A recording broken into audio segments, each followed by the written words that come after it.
in.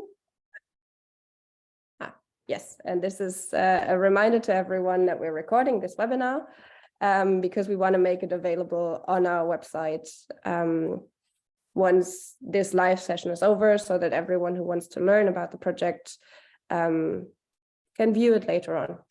I'm going to keep letting people in for 1 or 2 more minutes. So bear with us for a second so that everyone can be here from the start who's interested in it. And then in a minute or so, we'll officially kick off.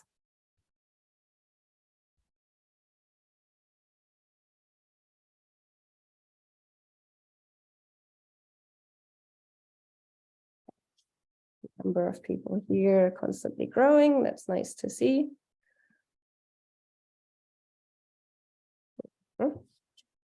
More people coming in. Hello to those who are just joining. We're going to start the webinar in about a minute. I just want to give everyone who's interested a chance to join from the beginning.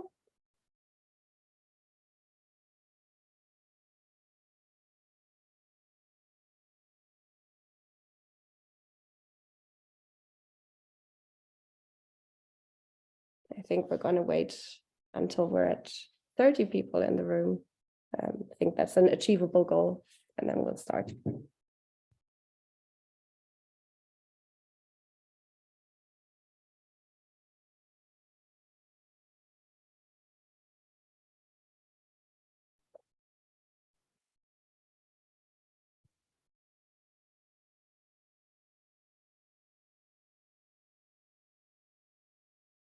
Okay, actually it's 3 minutes past 11 now, so I think we can officially kick off. Good morning, everyone, again. This is the RGI Best Practice webinar on Pathfinder, a collaborative energy infrastructure planning platform. We're going to have a deep dive webinar on what Pathfinder is, what it means, what it's good for from now on until 12:30. We're going to have deep dive presentations by the minds behind the tool and those who use it. And there's going to be a lot of time at the end for all of your questions. So I recommend that you start thinking about what you want to ask the people who are presenting while you hear from them. Why are we talking about Pathfinder?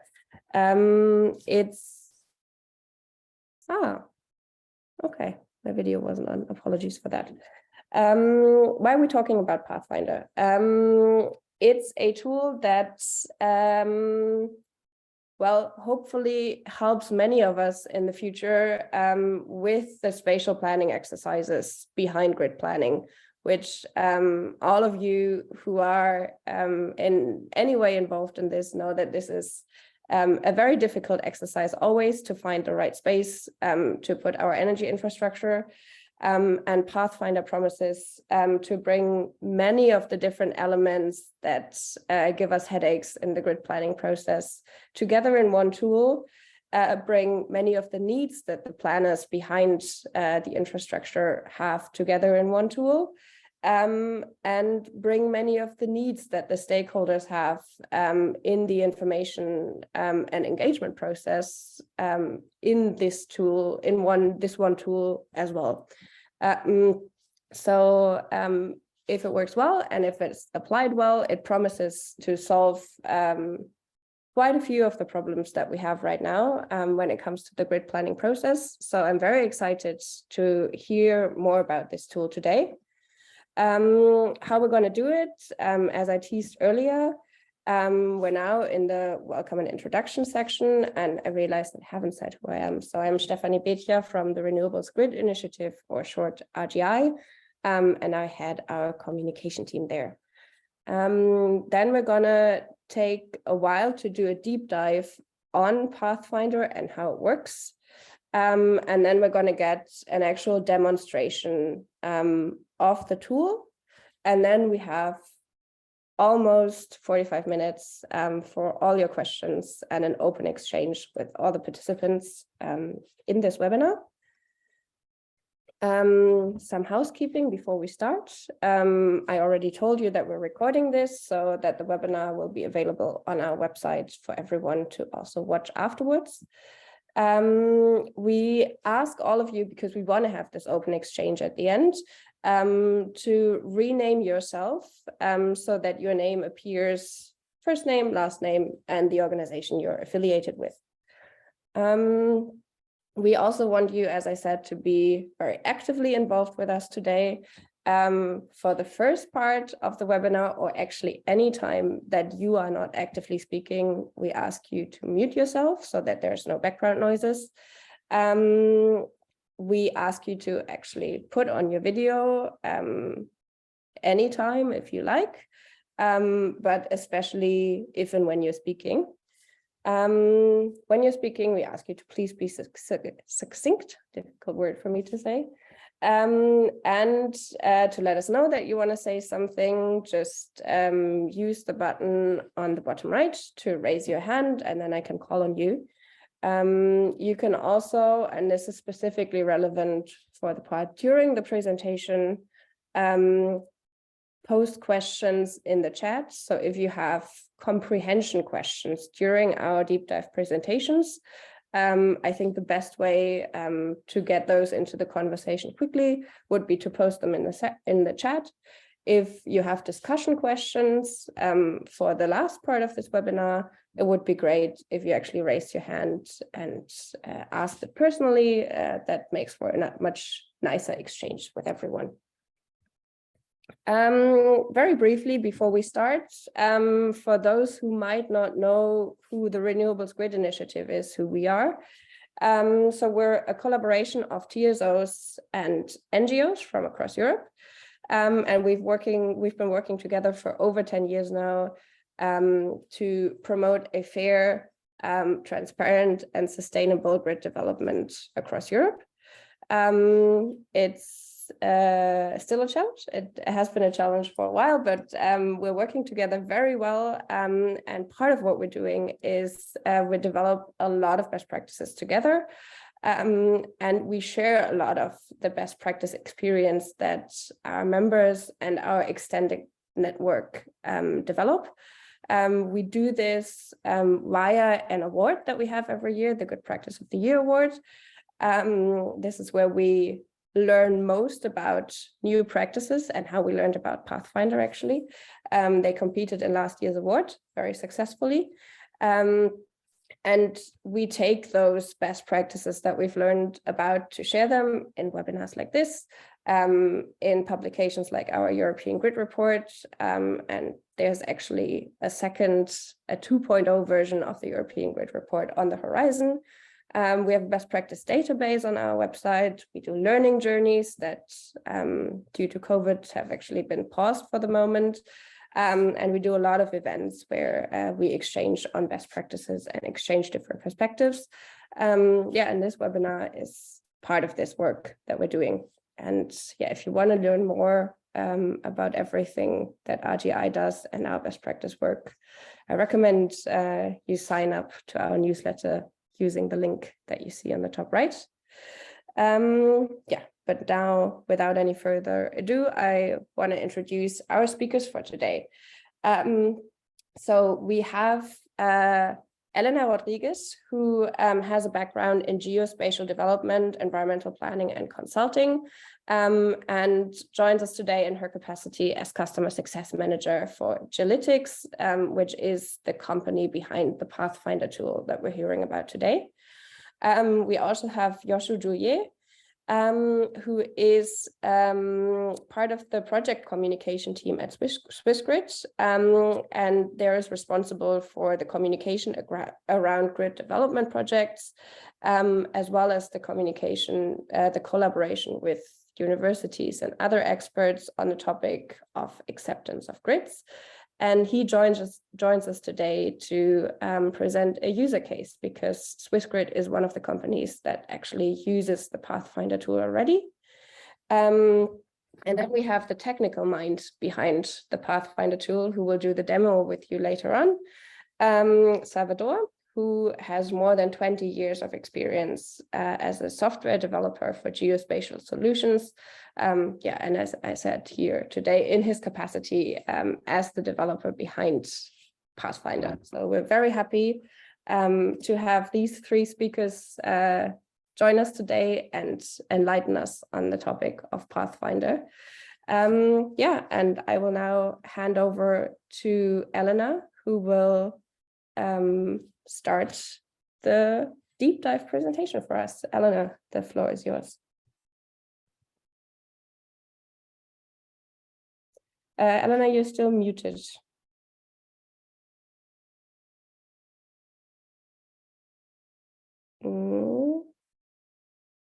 Okay. Oh, there we go.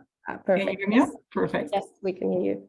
Thank you so much, Stephanie, for the introduction, and good morning, everyone. And also thank you for being here today with us. As Stephanie mentioned, we participated this year in the Good Practice of the Year award, and we focus on the category of communication and the stakeholder engagement. And we also worked a couple of years ago in another webinar where we focus more on the power line routing. So today we just want to focus on how Pathfinder works and how Pathfinder can help actually define or design projects, infrastructure projects in a more sustainable way to reduce and avoid impacts on the environment.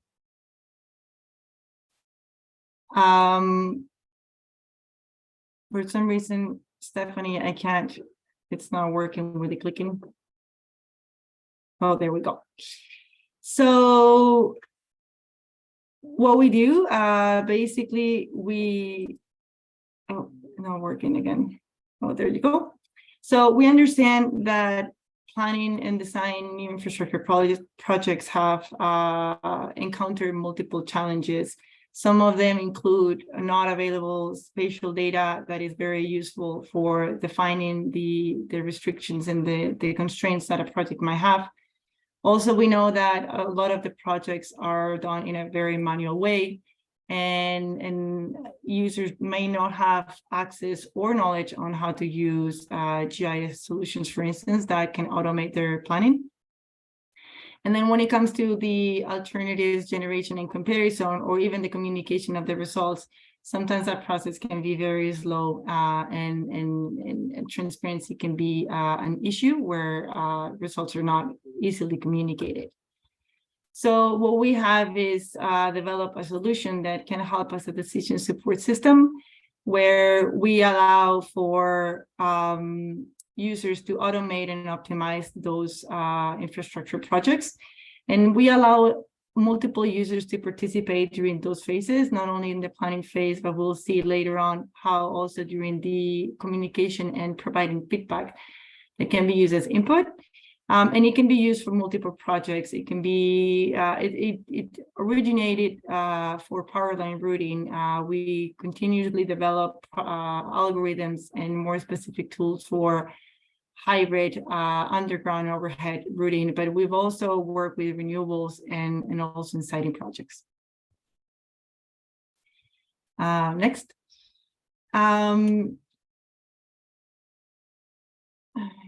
So some of these ways or use cases that Pathfinder can be applied, as I mentioned, it's in hybrid planning.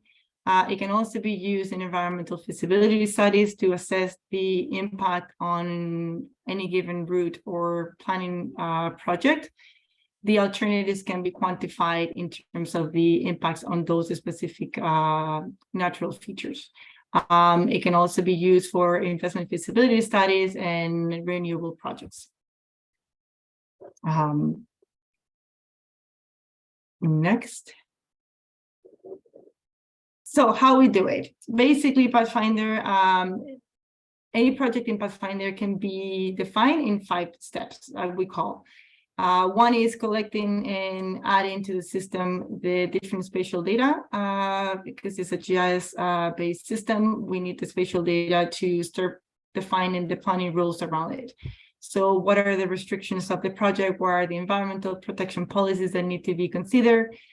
in any given project, or what are the technical constraints. And then once those planning rules have been defined, the results and scenarios and alternatives can be generated, compare and assess, and also communicated to the different stakeholders that can be internal or external to the company, as we will see in a bit.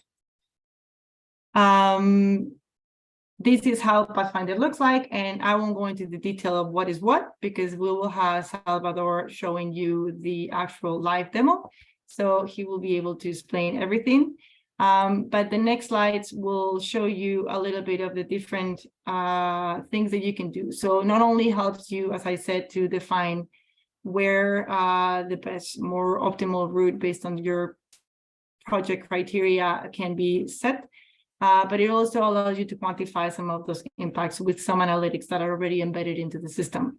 So we can generate path analytics, cost analysis, 3D visualization, and we'll show you in a bit some of the slides that show those kind of results. So in the next slides, for instance, we can see how the cost can be compared for the different alternatives that are generated, if that's a deciding factor.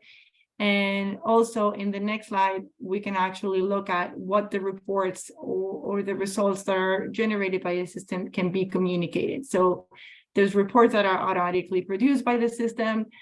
We can input data from other softwares like AutoCAD. So it's fully integrated with CAD programs like PLSCAD, for instance, where not only our results can be embedded into those softwares to do a more detailed design of the route proposed, but it also can be embedded into our software, so you can actually see it with the 3D visualization and the specifics of a given route. Next. So how does it help with the stakeholder engagement? Well, as I mentioned, there's a lot of different phases with in the project where Pathfinder can be used, and we'll see it in a couple of slides. But basically, the ability of creating multiple scenarios allows for parties within a company, different departments, senior management, the environmental department, the engineering department that starts defining the route. They all can communicate, share the scenarios, and share the results. And then once that's defined, they can also be shared with any external party to the company. So that could include NGOs. It could include landowners that may or not be affected by a given project, or it could be even outsourced to other consultants that can also participate in the communication and the feedback for that that project. Next. The results, as I said, are integrated with other softwares, and one of those is very useful for communication, which is augmented reality. So any results for new proposed projects can be exported into those platforms, and then the users can actually go in the field and see what it would look like for instance, for a new route. And that also facilitates a lot the visualization and understanding of what the new proposed alternative would be. Next. And then this is a video, but you can actually find it on our website. So if you're interested in seeing how it actually looks like with augmented reality, you can go into the video and think. But right now, we'll just go. We'll just continue, and then if we have time, we can show it to you later on. Next. So how can we help? As I said, it can be used, Pathfinder can be applied in the different stages of the project. So we use it at the beginning to define the parameters, the restrictions, generate the alternatives, and communicate them.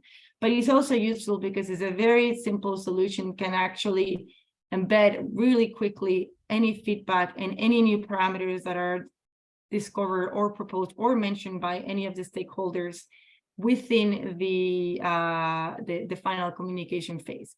So because it's so flexible, you can actually get that input and bring it back into the planning phase and create new scenarios to compare what alternative would look like once you include that input from the different stakeholders, as I mentioned. Next. In terms of case studies, we're going to be mentioning a couple of them, but we have the first one is the stakeholder engagement from Swissgrid, and that's why we have ask them to help us and participate with us and collaborate in this webinar. So I'll give the floor to Joshua Julier, who will talk about how Pathfinder is actually helped them during different phases of the project. Thank you. Thank you, Elena. I'm Joshua Julier. I'm working at Swissgrid since 8.5 years. I studied environmental science at ETH Zurich, and then I made my master thesis about acceptance for power lines, the factors which influence the acceptance.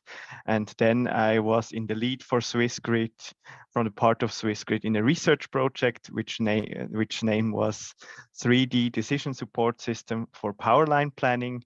And out of this research project, also Gilytics is one outcome, let's say, as a spin-off of ETH Zurich. And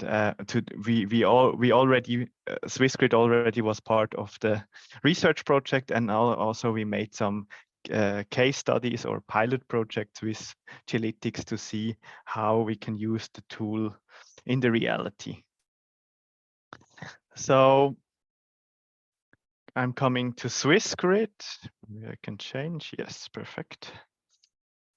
Swissgrid is the Swiss transmission system operator. We have around 6,700 kilometers of extra high voltage power lines, means 220 and 380 kilovolt. And we have around 41 connections to the neighboring countries. So we're really in the heart of Europe. And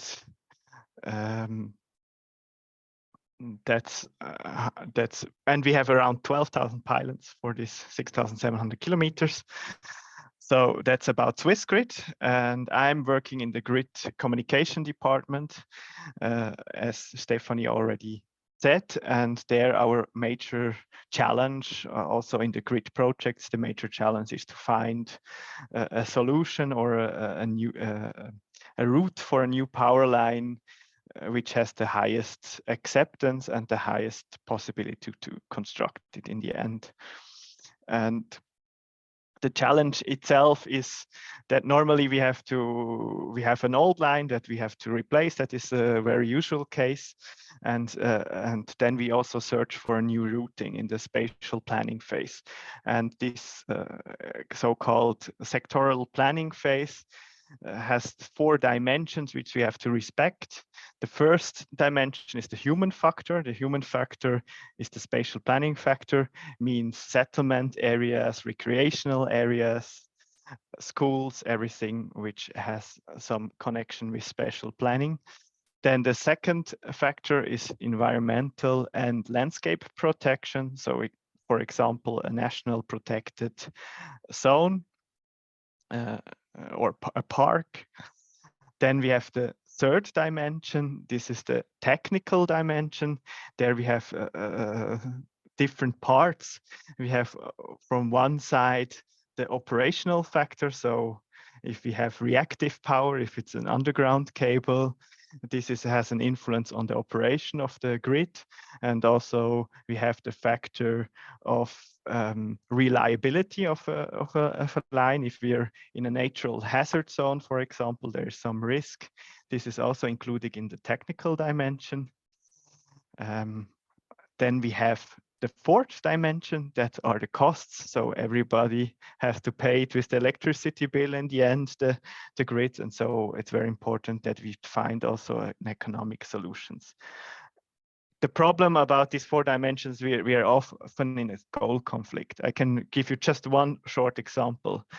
If we would like to go as far as possible from settlement zones, then we approach to the more natural areas where there is not a lot of infrastructure, and there we want to protect these areas, because if there is not a lot of infrastructure, it's protectable, and it would be nice to bundle a power line, for example, with a highway and so on. So we are always in this small line between a lot of distance between the settlement areas, for example, and a lot of distance from the natural protection areas or landscape protection areas.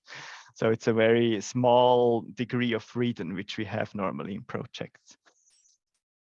We used Pathfinder now in 2 projects, Blumenthal-Frollo and Innerkirchen-Mettlen, as pilot projects. And I just want to show how we use it in the spatial planning. So first of all, we define the important GIS data, as for example here in this image, it's the settlement here. It's some kind of housing with people and the buffering area. And then we say that has a high resistance, and for example, agriculture area has a low resistance, and then we add all these resistances to a resistance map. What is doing the Pathfinder in the end. And then we see the areas with low resistance where the line is be nice, or it be a place where a line would make sense, and the areas with high resistance where we have conflict, which wouldn't be good to have there a new line. And then with this resistance area, we can find the least cost path, and we do that for different scenarios. And so on. We have, in the end, we have different options for corridors, which can be several 100 meters of wide. And in the end, with these options, we can just compare them, discuss them. And a tool like Pathfinder, what is the difference between Pathfinder and just traditional planning? In the traditional planning, the process is almost the same as you can see here, but it's all made with brain power. And Gilytics Pathfinder using algorithm to find this least cost path, to find these options, and this is the difference. So we have it. The goal of us is to have in the end more time to compare the different solutions and discuss them in the decision group, and to have less time to find this solution, and also to have fastly a solution if we have to discuss another new option, which the stakeholder want to have as an option checked. So this can be a very nice tool which helps us, but it does not only help us in the planning, it also helps us in the communication. So we used Pathfinder also in these 2 pilot projects in the communication, so in the information events with the direct affected people. There we used some kind of a simplified version, which was displayed on a screen, which you can see on the right here. And there we showed the different corridors or planning areas which we evaluated, and then the most important layers. So let's say the nationally protected zones, for example, to show also why one option would not be possible, or why we did not touch one area, because if you can show that to the people, it's more easy to understand. What acceptance research shows us is that if we explain to people the different options, the different alternatives, and then say which is the best alternative, then people could easier accept this alternative, because they know the other alternative would be worse. And also with the visualization of these very important areas, we can show that the degree of freedom for alternatives is very low, and why we propose these alternatives, and why we make a recommendation for one alternative, for example. And what we saw in this information event, we also had the traditional map on a wall, just the map with the corridor. And this is also nice. You can see everything, but people would more prefer the 3D visualization, because there they can they can really look from their region or from their house where is the corridor or the planning area. So it has a big success to visualize this in 3D on a screen. At the end, before I hand over, what are the findings of Swissgrid? We found out that some kind of a special planning software with algorithms would make sense for the future, for all projects, for all grid expansion projects. for the planning, but also for the communication. And that's why we also want to use it for all projects in the future. If it's Pathfinder or not, I cannot say, but we want to have a software like Pathfinder in the future. And what we can also say, we can also use the Pathfinder or a software like Pathfinder for other opportunities. For example, we had checked 2 other opportunities. One is for pre-studies. So before it's going into the project, and one is one step behind. In the first step of the first step is the grid planning. There it has been used for check the feasibility of an option. So in the grid planning, we find some kind of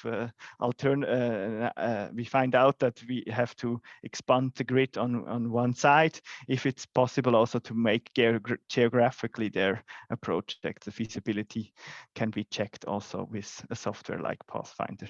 So our finding is a software, cloud-based software for spatial planning and communication is helpful for TSOs in different stage of a project. So I hand back now over to Elena. Thank you for your attention. Thank you so much, Yoshu, for that. And I promise I won't take too much longer on this presentation, because I think the demo from Salvador will be more interested maybe to see Pathfinder in action. So just to mention a couple more case studies. So we've been working with Axpo, the largest producer of renewable energy in Switzerland, and they had a similar challenge than Swissgrid. So they needed to optimize the new routes based on the constraints of the terrain and the area. So they're very built up urban areas, and they needed to look into underground and overhead alternatives, which Pathfinder helps them do with a hybrid algorithm that we develop, and it is automatically done. So it saves a lot of time, and they can really focus on the results and the assessment of the impact of those results as well. And the last case, study, if I can see, there you go. We also work with rail companies that have a special constraints when doing new infrastructure projects to avoid and minimize the impact on the environment. As we know, sometimes new infrastructure projects have to go through very restricted areas, and using Pathfinder can help minimize that impact and sometimes even avoid the impact on the new alternatives proposed. So one of our clients in that sector is the Deutsche Bahn, who is the largest rail operator in Europe. Next. And so, again, our main goal is to help build a more sustainable future, reducing the impact or minimizing and avoiding the impact on the environment as much as possible. We believe our customers who have shared with us that Pathfinder has been able to reduce some of those limitations, as well as some time and cost during the planning processes, and focus a lot more on the assessment of the alternatives. If I can see to the next 2 slides. And then, of course, increase that transparency and communication. We believe that, as Yoshu was mentioning, getting the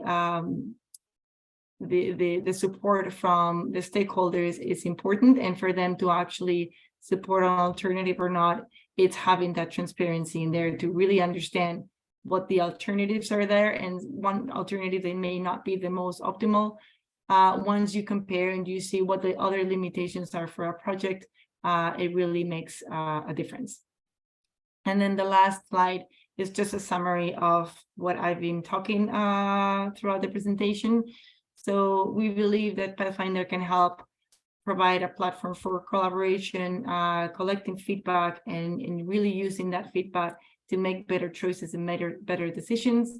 and increase that transparency when choosing the final alternative in infrastructure projects. So that's it for me. Thank you very much for your time. Thank you for being there. And then in the next few minutes, Salvador will show you how Pathfinder works with a live demo and a couple of examples, and hopefully you find these very useful. Thank you so much. Thanks a lot, Elena and Joshua. Very interesting to, well, let's call it now to get the theoretical part about Pathfinder, and now we're going to see more the practical application side of things. So I'm going to stop sharing my screen, and then Salvador, please go ahead, share your screen, and then the floor is yours to present how the tool actually works. Yeah, and then afterwards we'll take all your questions. I'm already seeing some coming in. It's very nice to see the engagement. Okay, thanks a lot, Stephanie, for the invitation, and to all the RGI team. And we'll try to flesh out some of the concepts and examples that Elena and Joshua have described. So this is how Pathfinder looks like. This is a web application where you can access all the information and run the processes in the cloud. We will also be releasing soon some GIS plugins. So if you are already using GIS tools, you can do the same from your GIS. The basic concept, as Joshua explained, you have to collect the spatial data that describes the constraints that you have to apply to your planning process. We can see here on the left side of Pathfinder, this is a demo project. Real projects may have up to 100 different layers representing different types of constraints. It's up to the user to define which are these layers. I will explain how you add the information later. And you can group them together in different categories. So this is just a typical example where we have different constraints because of the environmental aspects, protection, legal restrictions, but we can have all kinds of natural features, human-made features, communication networks, energy infrastructure, etc. We can combine any of these constraints. Just to give you some quick examples, in this case, for this region, we have some protected areas, which we can display in the map, of course. And for each of these constraints, we have to decide how important it is and assign some value describing what we call the resistance, or the difficulty to locating the infrastructure in this place. Because this is a highly protected area, we set a special value which is called forbidden. So the protection is that high that we don't want to place our infrastructure there. But we can have lower protected, with lower protection, like these other areas. So we can just assign a number. And these numbers, these resistances, are really arbitrary. We can define them to be as big or small as we want. They can be related to cost. They can be related to regulations. And in the end, all these values will be combined together to generate the resistance map that Joshua described. I will show you in a moment.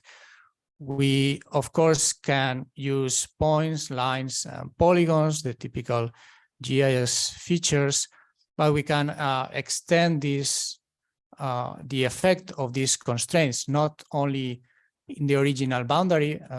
Joshua showed an example with the buildings.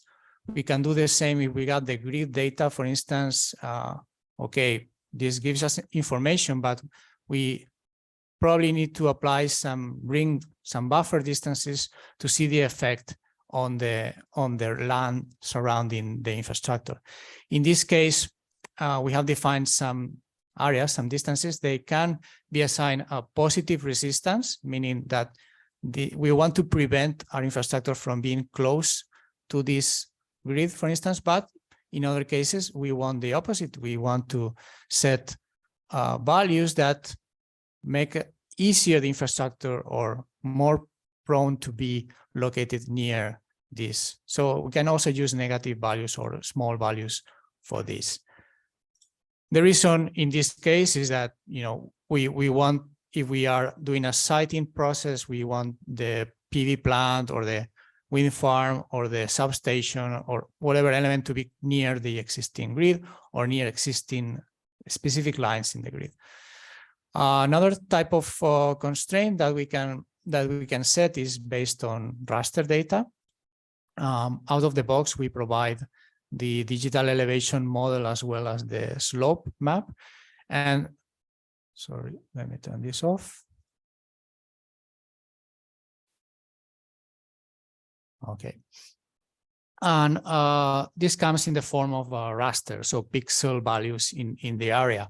So this can be a very convenient way to integrate data like the planning, urban planning codes, or any kind of spatial code describing the use of the territory, and then we can map those values to resistance values.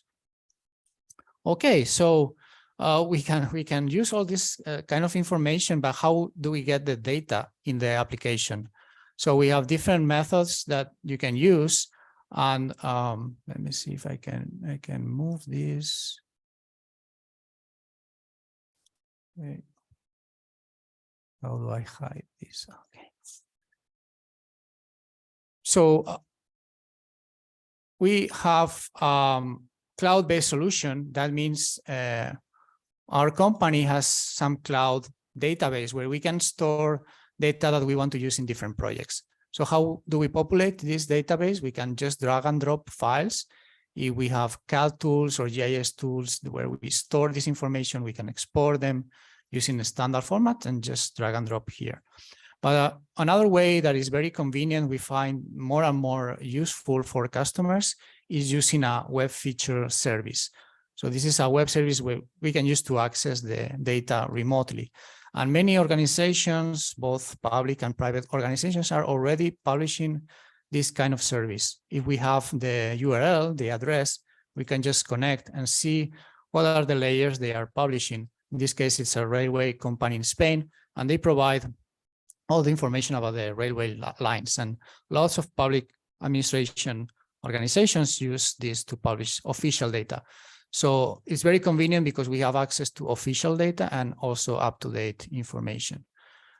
So once we populate our company database with this data, we can use it in different projects, as we have seen in the example. We add layers to our project, so we can select any of the data sets that we have uploaded. I will also show you later, we can also upload data directly from a GIS. But we also provide other sources, because sometimes, especially in some countries, might be different to find these public sources. Of course, in some cases, you can purchase this information. But we also provide access to open sources like OpenStreetMap. This is an open source geographic database with lots of different layers. And we find in some cases is very, very useful. It's not an official source, but it might be enough for a preliminary planning process. As I mentioned, if we have connected to these web feature services, these remote services, we can also use them. So we just say, you know, we want to use the building service in my project, and I can just add it. Okay, so once we have all these layers set up, we can store this structure. There is not a predefined set of data that we need in Pathfinder. We can just define any combination that is useful for us, but we can store it in the company catalog. So once I'm happy with this setup, I can store the layers and all the resistance values in my company catalog and reuse it in different projects. So how do we use these constraints? I'm going to show you a couple of examples related to renewable energy. As you can see here in the top right, in Pathfinder, you can create multiple scenarios. And as Joshua mentioned, this is useful to study the relative importance of different factors. Maybe you want to see what happens if you give more importance to environmental constraints, or maybe different people in the company are preparing different scenarios. I'm going to show you one siting scenario. In this case, we are setting these values, the resistances, to reflect constraints on the optimal location of our infrastructure. So this could be a photovoltaic plant, a wind farm, or we are wondering what is the best location to locate a substation. So we have set up all these constraints, and then what we can calculate based on them are, first of all, the resistance map. Joshua already showed an example, and this map is a combination of all these constraint values. The forbidden areas, you can see they look transparent, so we know we are not going to go there. And then we have, sorry, a color. This banner is causing some problems. We have a color coding with a reddish colors, meaning higher resistance, and blue colors, meaning lower resistance.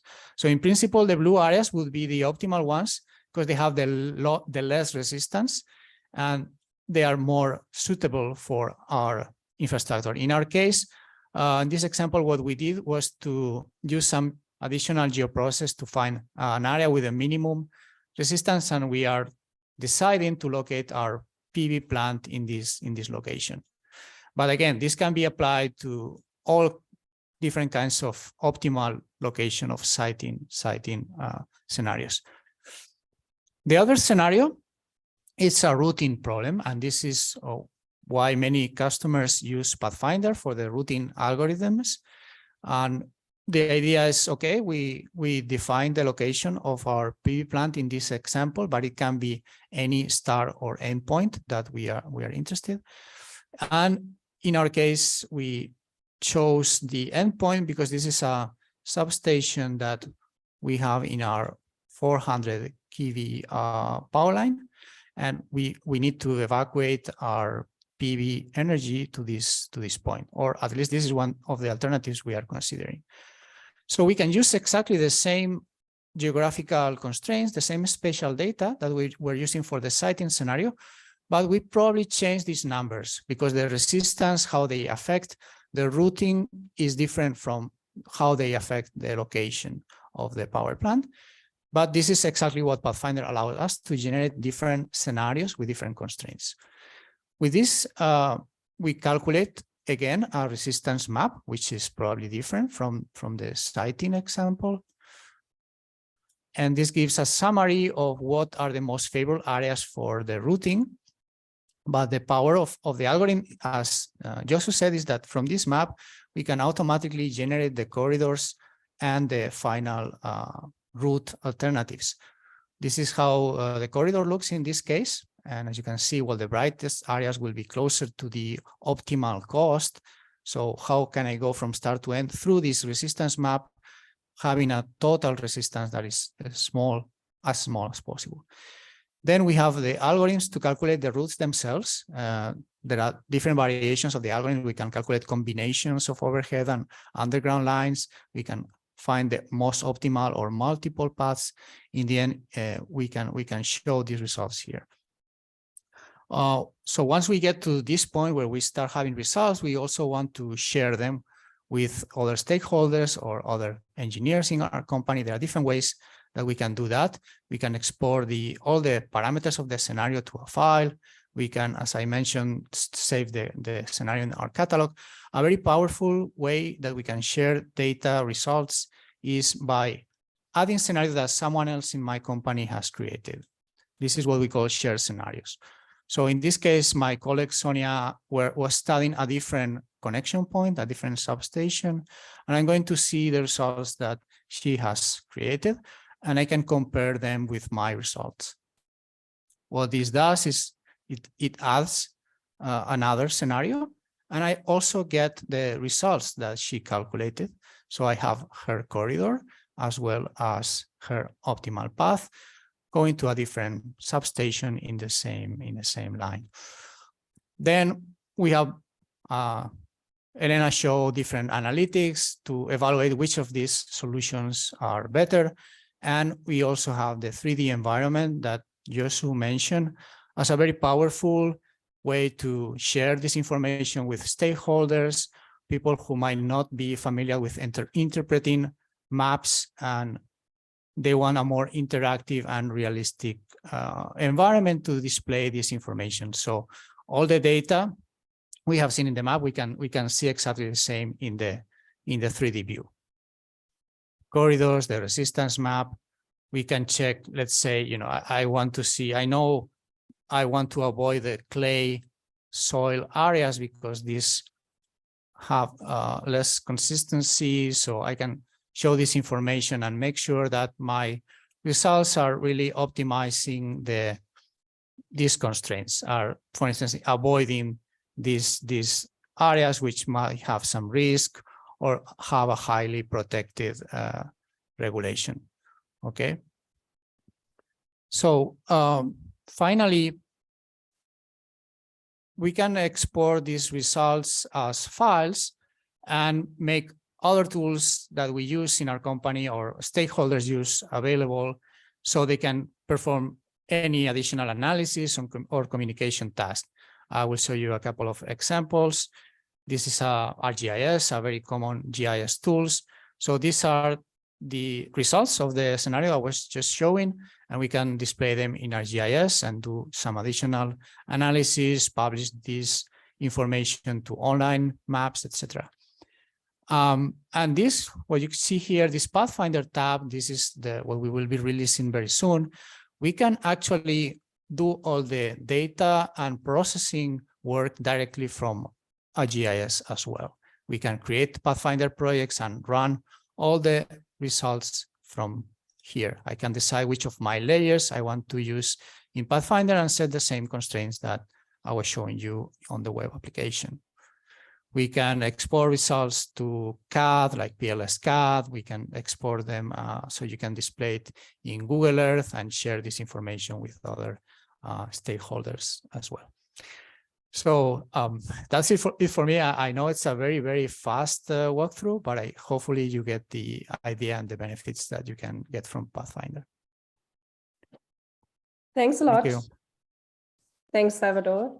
I think this was a very good, of course, concise presentation, but I hope everyone got a bit of an overview of how Pathfinder functions. We don't have a lot of comprehension questions in the chat, but rather discussion questions. And maybe because you were the last presenter, Salvador, we stick with you as for the first part of this discussion. And talk a little bit about data. This is also the first question that we have in the chat. And I also want to ask Robbie Morrison, who asked it, to maybe support me in this conversation. But I think it would be interesting to know a little bit more about. So you talked about where you get your data from. And that it's sometimes public or official data, that it's sometimes GIS data, or even sources like OpenStreetMap. Do you also create your own data sets? And is there data that you're using that is not publicly accessible? So our main focus is in the software development and also providing data services, but we don't actually are originators of data. Typically, we provide data services to customers. So there are certain countries or regions where we have already collected all the information that is typically required for this type of planning process, and we connect sometimes customers to data providers that they require to purchase some specific data or capture some data. And today there are technologies that you can use satellite imagery or drone mapping to do that. We don't ourselves do data generation, but we have a GIS team that supports customers in processing data, maybe filtering it so it becomes really useful for the planning process. So we have that expertise, but it's not part of our business. We try to provide all the data services that we can in connection to other providers. Okay, understood. I think is there because the data discussion and specifically the open data discussion is one that we have quite a lot within RGI when it comes to different scenarios for energy planning, when it comes to different modeling exercises. Is there a way that the work that you're doing could contribute to this in any way, as in while you're working on these data sets or you're getting additional data from some of your customers, is there also a way to enhance the publicly available data sets in this process, or is this not something that you're dealing with at the moment? Yeah, I would say at the moment has not been a requirement, but we are adding something that you typically do in GIS, which is creating new data or editing data as part of the interaction process with stakeholders. Sometimes we get very specific feedback like, okay, this building or this area is not correctly identified as, you know, maybe a church or the type is not correct. So in the latest version, we are adding these editing features to Pathfinder, so you can actually modify and very soon also create some data. We don't want to replicate all the nice tools in the market to do that, but just as part of this public engagement process, we want to provide these tools to modify some information that might not be up to date or might need some additional input, because there are some more objects in that area. On the other hand, some of the results that we generate, of course, are very interesting for the public or for other companies. In the example I was showing, this large region in Spain, what we actually did was to enhance the official suitability or compatibility map for photovoltaic plants, because there was an official map from the government, but it did not include, let's say, the energy yield related factors. It was just based on environmental factors. And so we added all these additional layers, and this map is now available to the public. So I think that's another way that we contribute to, you know, publishing information that might be useful. Yeah, that's great to hear. Because you just mentioned the public engagement component related to this, help me understand a little bit more the transparency of this entire process. Imagine I was a person who was part of a public engagement process. Could I, how much of the how the different layers have been weighed, and what different decisions were part of the process of the different corridors that are displayed? How much of this do I understand as a member of a public engagement process, and how much is still difficult or would be difficult for me to get my head around potentially, and how much could I interact with these 3D maps that I see? Well, yeah, you saw the pictures that Joshua showed and the setup in the room with a large screen. This is a touch screen, so people can actually move the 3D scene and zoom and move around. The way this works, we provide what Joshua calls simplified version. It's a like view only version, but it's the same tool. It just has all the analysis tools that, you know, but the public doesn't need to use in this case, but they allow them to control which data to display. So for instance, if in this context, the stakeholder wants to know how the proposed lines affect their, you know, protected areas in their municipality, they can turn on those layers and they can see them together, as I did with the clay information, and they can control the tool in that way. Oh, okay. Yeah, you can then go further and show the resistance values that we typically don't show in this mode. But do you have time to see all the reports? You have reports that you can quickly display all the parameters that have been set for each scenario, and also a summary table where you see the length of this alternative, the cost. We have cost estimation models that we didn't have time to see, but you can customize as well. So you have a quick table where you can compare the different alternatives and the indicators, the impact indicators as well. How much forest I'm crossing with this one, how much, so it's pretty straightforward to see compared to, let's say, standard JS tools. Okay, great. Thanks a lot for clarifying. Robbie Morrison, may I ask you directly if I covered your data related questions, or if you want to add something, and if you want to add something, just freely speak if you have access to a microphone. Okay, thank you. My question actually related to the software and the conditions under which it might be released, perhaps under an open source license for shared development. So my question wasn't related to data, but thank you for bringing up the data question and the question of also feeding back and contributing to public sources such as OpenStreetMap. Sure.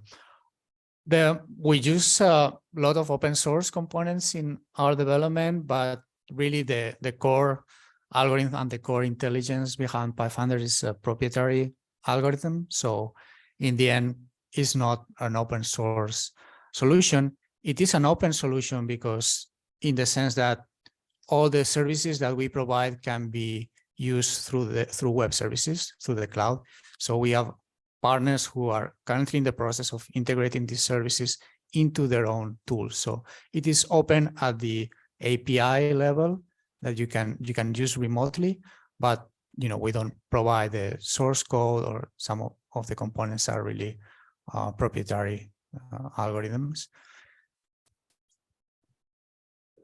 Does this answer your question, Robbie? Yes, that's great. Thank you. Perfect. Thanks a lot. We have quite a few more questions in the chat, and apologies for hogging the Q&A session in the beginning. I just had some questions that I wanted to get out there.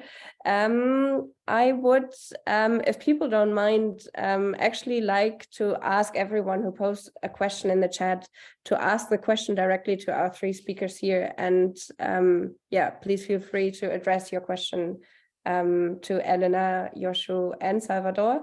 It seems like quite a few of the questions are specifically targeted towards Salvador, but also any of the speakers, if you have anything to add, please feel free to do so. Maybe the most related question to what we've been discussing so far comes from Marina Garcia Alfonso, who has a specific question on what's part of the different, especially environmental layers. Marina, do you want to ask your question directly?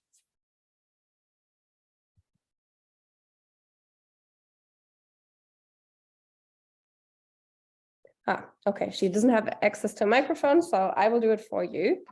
So Marina is asking, are you aware if existing layers to use related, okay, so maybe there's a little bit of a typo, but so do the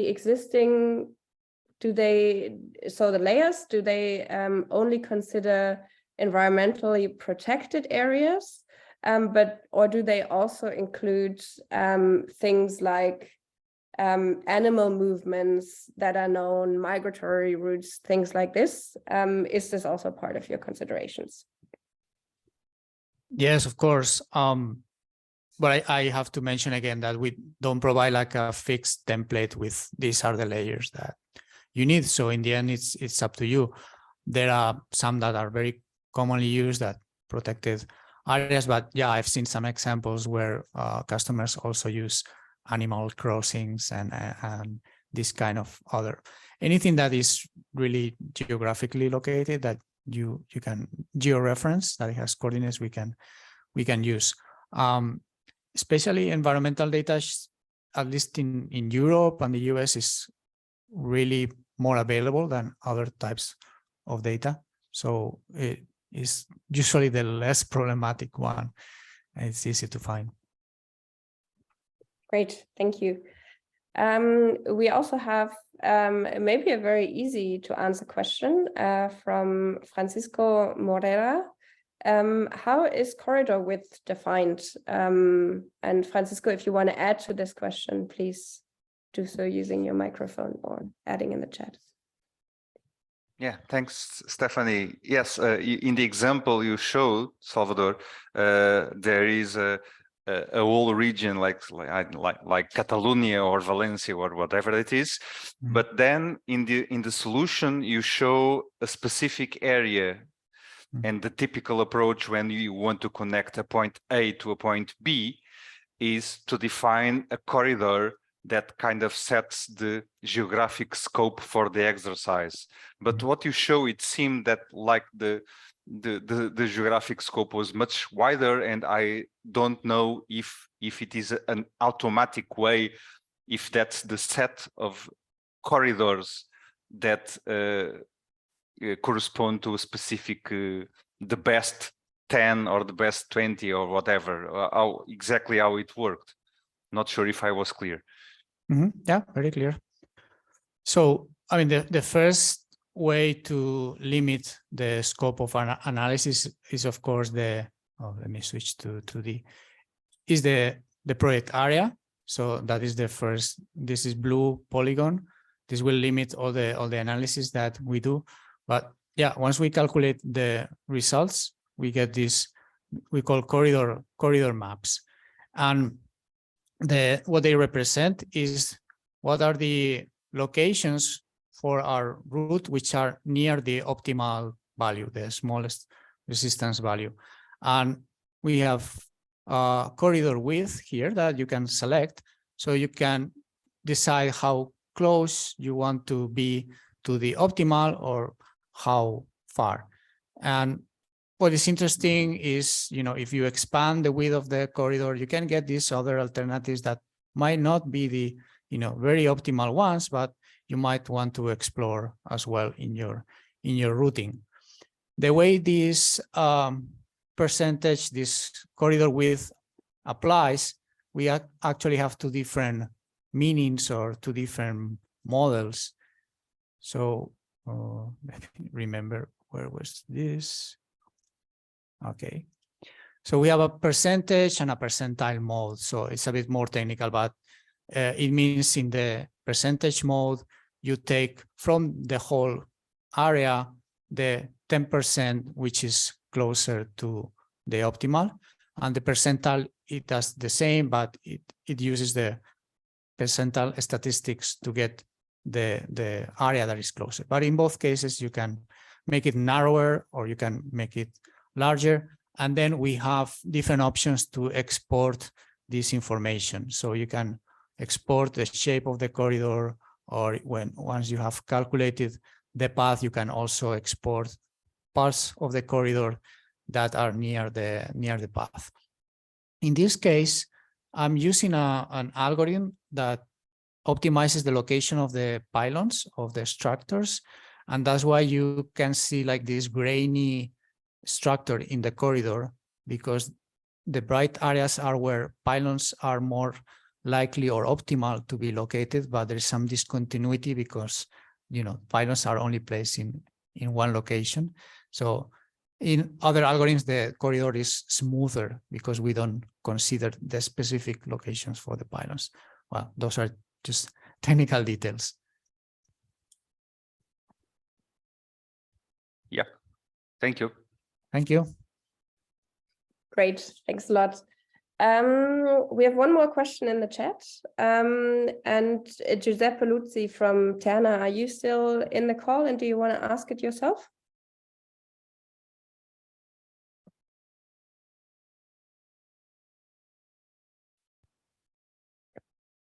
Okay, maybe not. So I will do the job for him. And so Giuseppe from Italian TSO Terna is asking, is Gilytics a solution, or I'm guessing Pathfinder is what he means, is Pathfinder a solution that allows you to collect community feedback in a collaborative way, for example, such as requests for design variants? If this feature does not exist, will it be included in the product roadmap? Okay.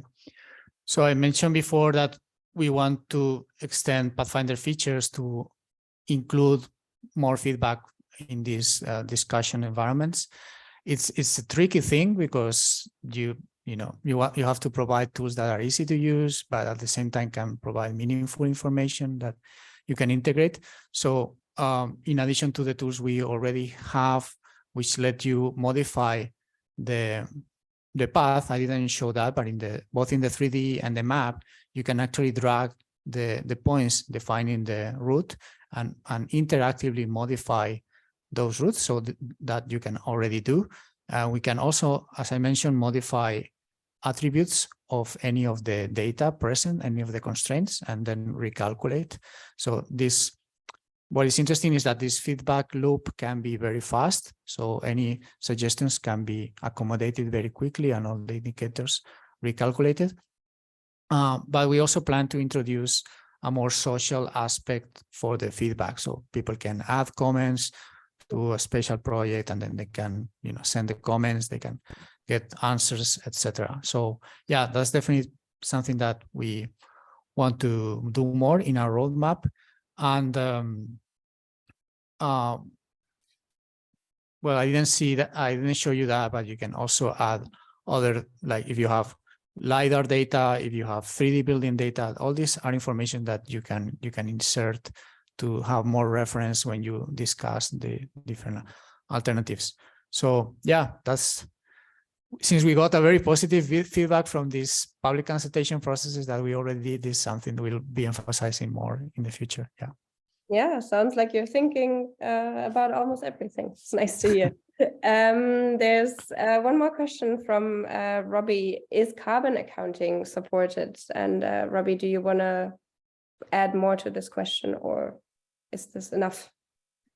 I think really the background to this question is, how does this planning process relate to other planning processes that are undertaken at a higher level? So I put a provocative question in about carbon accounting and how this could be taken into this particular software. Sure. Let me share my screen briefly again. So this is something that comes very often, different calculations that we customers want to associate to the routing or siting process. So we have a default cost, what we call cost function or cost module, and you can enable or disable it here. And this is customizable. So some companies have their own calculations for carbon footprint or other ways to calculate the cost of the infrastructure, operating cost, or construction cost. So these models can be inserted here, and we were showing an example with the cost. You get the results here. You can export it to a report. So carbon footprint can be one of these calculation models, and you can have it here. And you use this as another indicator in the evaluation of the alternatives. Yeah.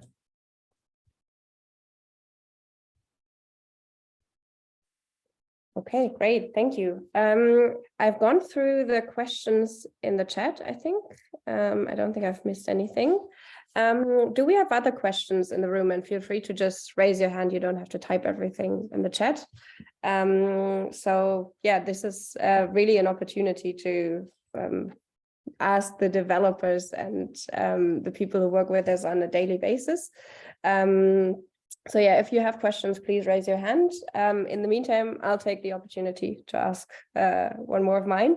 So I said in a comment earlier, oh, it seems like you're thinking of almost everything. What about offshore? It's an area of energy infrastructure development that has become very relevant for our work within the Renewables Grid Initiative. Is this an area that Pathfinder could be applied to? And have you had any projects, any offshore projects already that you've worked with and that you can share some experiences from? You want to answer this one, Elena? I can. Sure. So yeah, we have actually run a couple of projects with some clients that are interested in the offshore.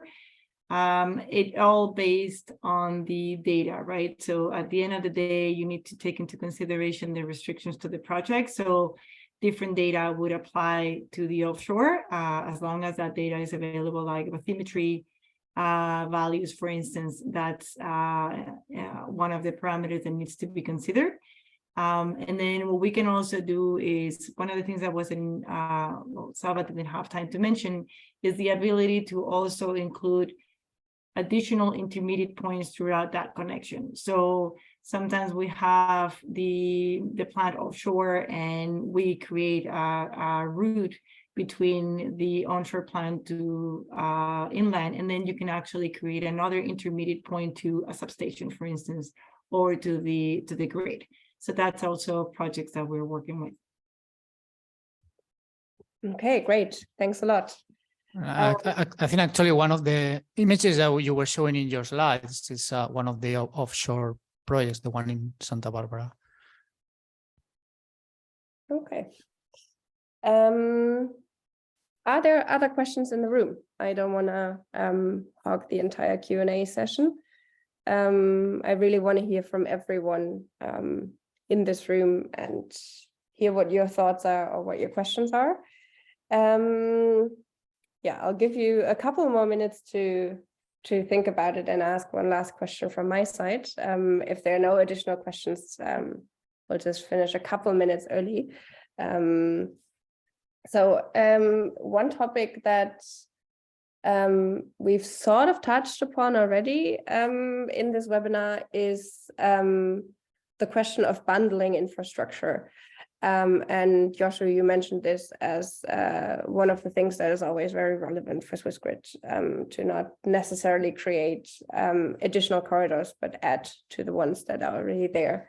I want to ask a bundling, I don't know, I'm not sure if bundling is actually the right word here, but so let's say there's several different energy infrastructure projects. For example, you have a wind park and you have a grid connection that is needed for this wind park to connect it to the rest of the grid.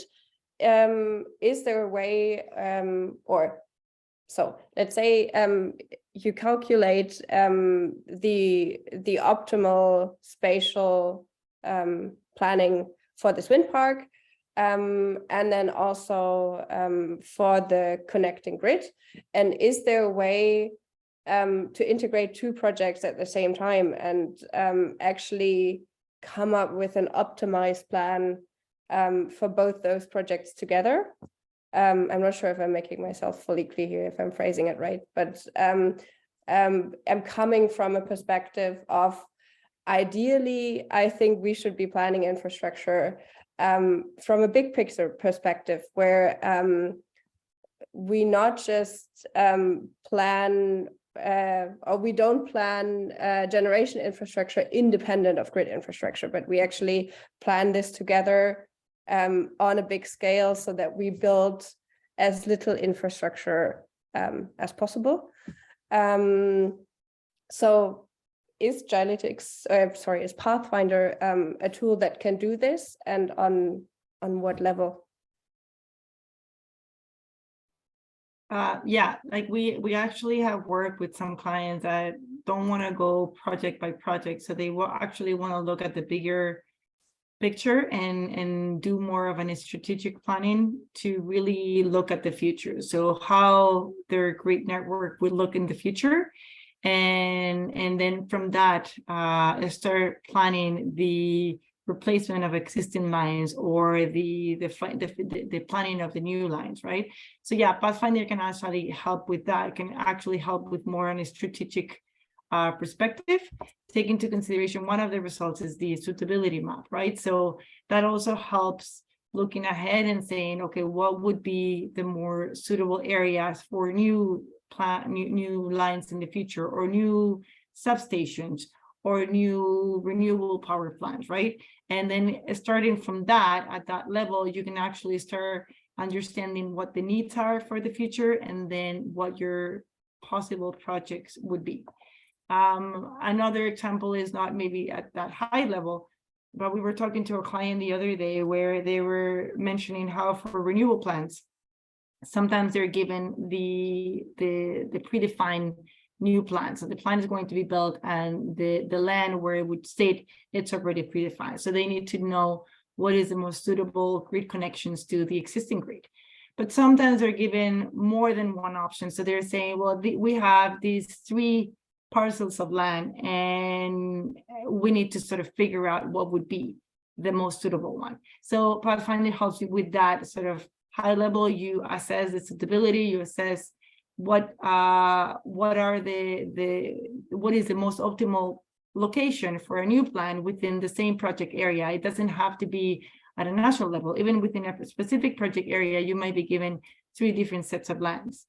And then even if the 3 came out to be as suitable as the other 2, you can also set what would be the grid connection and what would be the impact on the environment for the connection of those 3 plans. And based on that, even though the plans have the same impact or the same results when it comes to the comparison, by assessing what would be the impact from the grid of each of those plans, you can actually assess, okay, you know what, this is the most optimal one as well. So it works at different levels of a strategy, but taking always ahead that, I mean, maybe the scale of the project is a single line, but you can also look ahead and plan ahead. Okay, very interesting. Thanks a lot. It doesn't look like we have additional questions from the round of participants. So I would just, allow each of our 3 speakers to say anything that you maybe wanted to share, but you haven't had the opportunity yet, or to round up this discussion from your perspective. So I would start with Elena, then give the word to Joshua, and then to Salvador again, just as a last statement in this webinar, and then we're going to wrap up. Elena, do you want to start? Sure, thank you. Not much to say. I mean, if I start talking, I will never stop. So I won't go into more details about Pathfinder, but definitely thanking you all for being here, for taking the time in your busy schedules. We know that planning infrastructure, it's a very challenging and demanding jobs. So we thank you for that time. And if you have any questions that you may have or that you can come up with after the webinar is over, please contact us. I'm sure you can find our contact information on RGI website, but definitely we'll be happy to answer anything that we can help you with. Thank you very much. Thanks a lot. And yes, if you want us to, we'll definitely put your contact information on the website along with the recording of this webinar. Joshua, anything you want to add? Thank you, Stephanie. I would add something to the question about to use it more for the communication, the Pathfinder, or tool like Pathfinder. In the future, we would also like to have this simplified version as a version that we can publish on our website, that people can also see it at home. That would be a nice application, future application. And also the public participation was a topic. So for the public hearing and participation process, there are already some softwares, but it would also be possible to use one software for all to add comments in this public version, as I told before. And in the future, it would be also nice to maybe use also gloves to see the virtual or augmented reality even more realistic and in a more realistic way for information events, or if we are on the field. Great, thanks a lot. Salvador, Joshua's wish is possible. Are you working on this, and do you have other comments that you want to wrap this up with? Yeah, I think we are on the same page, and as I said, this public consultation features is something we are working on. There are some changes that we had to do to allow this public access, but that will be possible very soon. I guess my additional comment is that we, of course, realize that it's difficult to provide a solution that fits everybody for all purposes. So something we've tried is to make the tool easily customizable, and we have geoprocesses, we have the cost calculation models I mentioned, even the formula to combine the resistances can be customized to the, and we have customized it to different customers. So that's something that we welcome, challenges from potential customers that have special needs, and we see how to accommodate them. That makes the process and the product more rich. Sounds good. Yeah, definitely know that this community was one that is not, well, that is rich when it comes to challenges. So I don't think you'll be disappointed. Yeah, so I think all that's left is for me to say thanks a lot, especially to my speakers for this webinar today, to everyone who joined and asked interesting questions. Yeah, for anyone who wants to go back to this webinar or wants to recommend it to anyone in your network, or who wants to find out more about different best practices, this and other webinars and best practice cases are available on RGI's website, renewables-grid.eu. And you'll find a learning corner with all the webinars. You'll find a best practice database with all of our best practices. So there's a lot of challenges and a lot of learnings that you can find out about. And yeah, with this, thanks a lot, everyone. And have a great afternoon. Bye-bye. Thank you, Stephanie. Bye.